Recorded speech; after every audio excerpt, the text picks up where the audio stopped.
For decades, the entire discipline of commerce fit neatly into these four boxes: product, price, place, and promotion.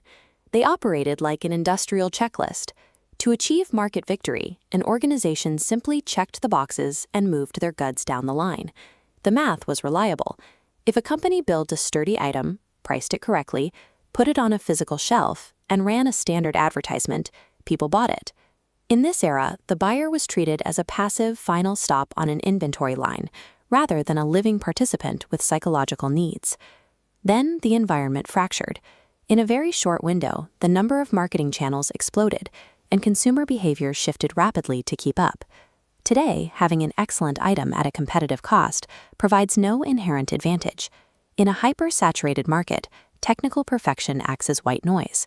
With strategies heavily overlapping across modern channels, the old playbook fails to solve new business problems. Survival requires leaving behind the purely logistical math of the 4P's and adopting a framework built on human psychology. This is the 4R's framework.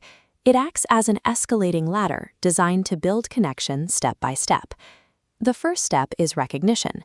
It challenges the assumption that simply existing on a shelf or a screen leads to success. A product must be aggressively clear.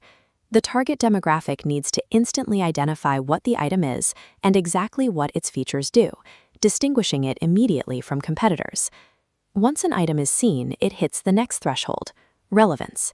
A highly engineered piece of hardware will sit unsold if the user cannot map its tangible benefits directly to their daily life. The item has to solve an actual problem the user experiences. These first two steps secure a strong conceptual position in a person's mind. However, mental real estate alone does not trigger the physical act of handing over a credit card. That requires the third step: reward. The transaction must move past physical logistics and into emotional valuation. When multiple companies sell functionally identical items, the winner is the one that gives the user something extra. Buyers gravitate to where they perceive the maximum total benefit. This reward can be physical, like a discount, but the strongest rewards are psychological. The purchase needs to feel like a personal victory for the consumer. The absolute peak of this hierarchy is relationship. How a person connects to an item over time dictates its long-term survival. This final phase shifts the objective away from the single sale. A deep, continuous connection encourages repeat purchases because the product has become a reliable part of the customer's routine. Passing through all four of these stages successfully turns an apathetic stranger into a loyalist. The definition of marketing has evolved away from strict distribution formulas, moving toward a much more nuanced psychological reality. The old method of forcing a physical object directly in front of a wallet has hit a wall. Modern marketing focuses on embedding a concept so seamlessly into a human life that the purchase feels like a natural extension of the user's identity. The classic 4P's offer a glimpse into how businesses used to operate.